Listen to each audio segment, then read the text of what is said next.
Hi, welcome to another episode of Your Money Mindset, guiding you to achieve lasting financial freedom and peace of mind. I'm John Macgregor.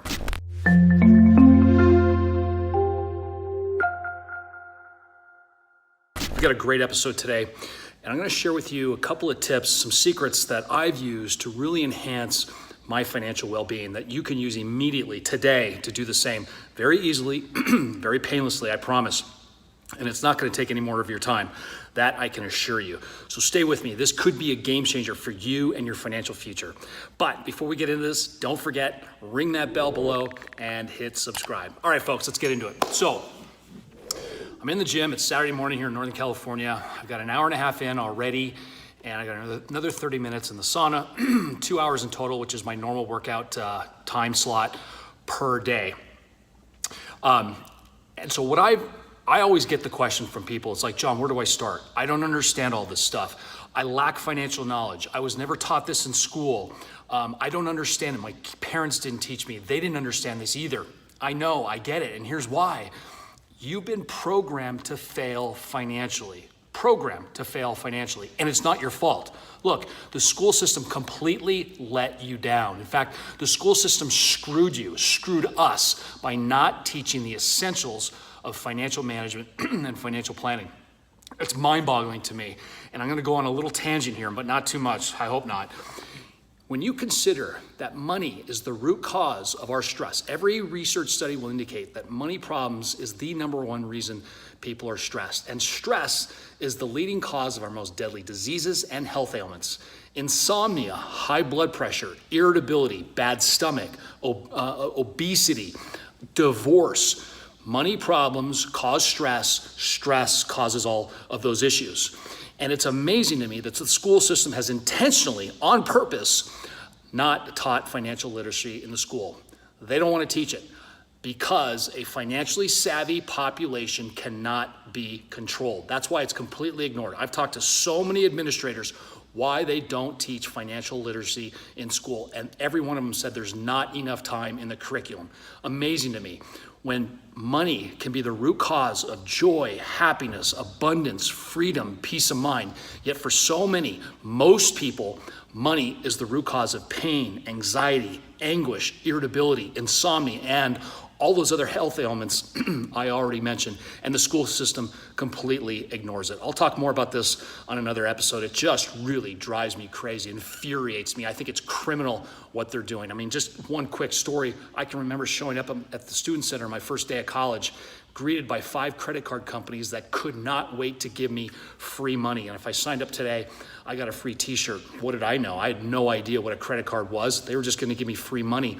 And that started off the next 2 years of financial pain for me because I had no idea. I wasn't taught this. I took a home economics course in the 7th grade, and they taught me how to cook chili and sew a pillow. Nothing about financial well-being or awareness or how to get your financial house in order. Nothing. It was completely ignored. I mean, it's just awful. So if you're one of those people, by the way, the last research study I saw, 65% of people are considered financially illiterate. 65% financially illiterate. So if you feel you're in that camp, don't feel bad. You're not alone, and it's not your fault. You've been failed by the system, but we're going to get you back on track. So what prompted me to do this episode is that when I'm in the gym, I get the question all the time. People know what I do. I wrote a book. I work with Robert Kiyosaki. I travel the world speaking, all that stuff. And so they're always picking my brain, asking me a variety of questions. And there are millions of financial questions out there, right? Why is the price of gas going up? Why is lumber so expensive? Why are milk prices skyrocketing? Why is the stock market going up? Why is the stock market going down? How do I pick stocks? How do I pick the mutual funds in my 401k? What life insurance policies are best for me? Do I need a trust or a will? How do I set up a budget? How do I plan for retirement? How do I plan for my kids' college education? All these questions. How do I buy a car? Should I lease or should I finance? Should I pay cash? There's a million financial questions that people are asking me. But the overarching theme is people need help and they don't know what to do because they haven't been taught this. So I'm going to give you a really easy tip that you can use, that I use, to further enhance my education every single day. And it's with these guys right here. Every day, I told you I'm in the gym for 2 hours. That's 2 hours of listening to a financial topic, a political topic, historical topic, medical topic, economic topic, what's going on in the markets. And Between the 2 hours, I'm gonna get another hour. I gotta do an hour of yard work later this afternoon. That's 3 hours. And then driving in between. I'll probably get 4 hours of education today just on my own without having to sit down and do it and dedicate specific time to that. Now, the first thing I wanna say is, I know many of you are gonna say, well, John, I need music to work out. Well, I used to tell myself that as well. That is just not true. That's actually a lie you're telling yourself. It's a self-destructive, self-sabotaging, harmful belief that you think is true, but it is not. And again, I used to say that myself. I just did an hour of intense cardio on the Stairmaster. 1 hour on the Stairmaster at level 20. I mean, that is a grueling workout. I've been building myself up to be able to do that. I could not do that listening to music. Music gives you a quick burst of exhilaration and inspiration, but it's not long lasting for the right song, right?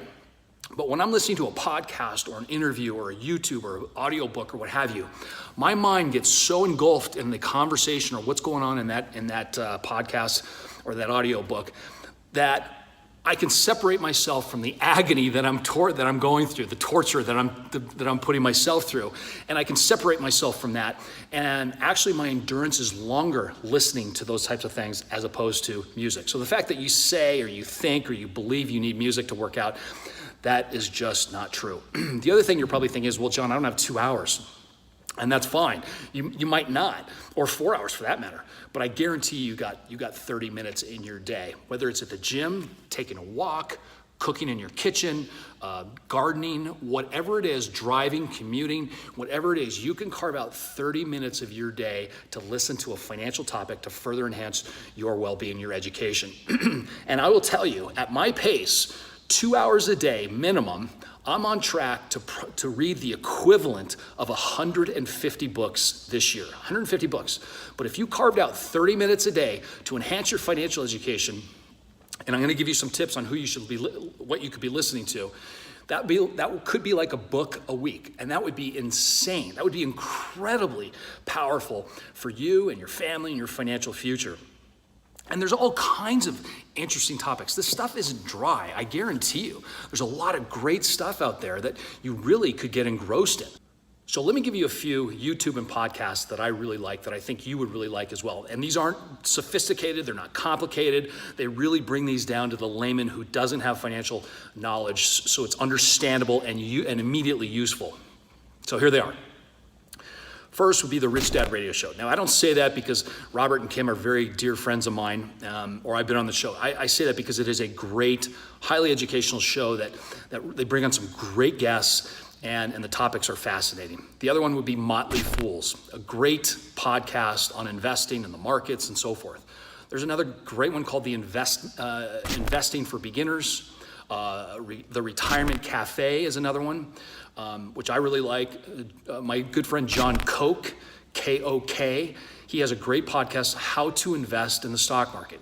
He shares with you a very basic yet very proven process on how he picks stocks and how he's been doing it for years very, very successfully.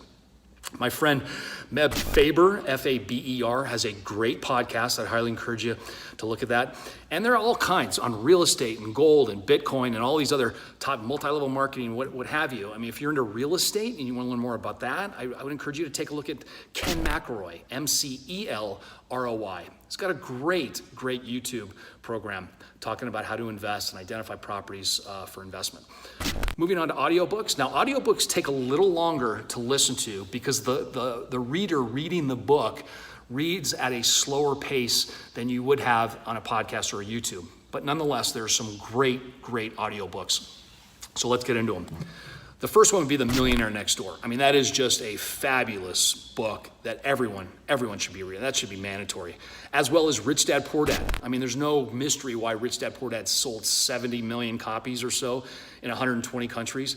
Every single entrepreneur that I know of, every real estate investor or whoever's making money on their own says that book is the reason they're in the situation, the financial situation they're in. That book was a game changer for them. So I'd highly encourage you to read that. Rich by Napoleon Hill. Another book I think that sold 70 or 80 million copies. I mean, just a great book. And if you want inspiration, if you want to really light a fire under you, This book is a must read. It should be a must read for every young adult, for anybody, frankly. And that's Can't Hurt Me by Dave Goggins. I mean, this book will blow your mind. I think of David Goggins every single day I'm in the gym, and he inspires me. Those words that he's implanted in my brain really have pushed me harder in the gym. Another one, the Dummy series, there's a great one, Investing for Dummies. It's a great book. It really gives you the basics on investing and how to do that, particularly if you got a 401k and those kind of things. Again, Ken McElroy is another one called The ABCs of Real Estate. Great book on how to identify and pick and invest in real estate. And then Tim Ferriss, another favorite of mine. He's got the 4-Hour Work Week and the 4-Hour Body. These are New York Times bestsellers. Tim Ferriss is a great author, really, really interesting stuff, non-financially related, but just great, great information. So those are some things that I like to listen to that you could start listening to today, right now, and really further enhance your financial knowledge. And that will enable you to make better financial decisions for you and your family and your financial future. And you do have the time. I know it. Well, I hope that inspired you to put down that music, start listening to some financial education or just some additional education to further enhance your knowledge so that you can be prepared to make better decisions for you and your family going forward. And remember, as I always say, it is never, ever too late to start your journey to financial freedom and peace of mind. And you've got an amazing power, and that's the power to choose. Your financial future is not a matter of chance, it's a matter of choice. It's your choice, and it's not something to be waited for. It's something to go out and get, not today, but right now. I've got a ton of free resources on my website that you can download and immediately incorporate into your life to start that journey to financial freedom and peace of mind right now. With that, again, hit that subscribe button and leave a comment. Would love to hear from you. Until next time, upward and onward. Take care. Bye-bye.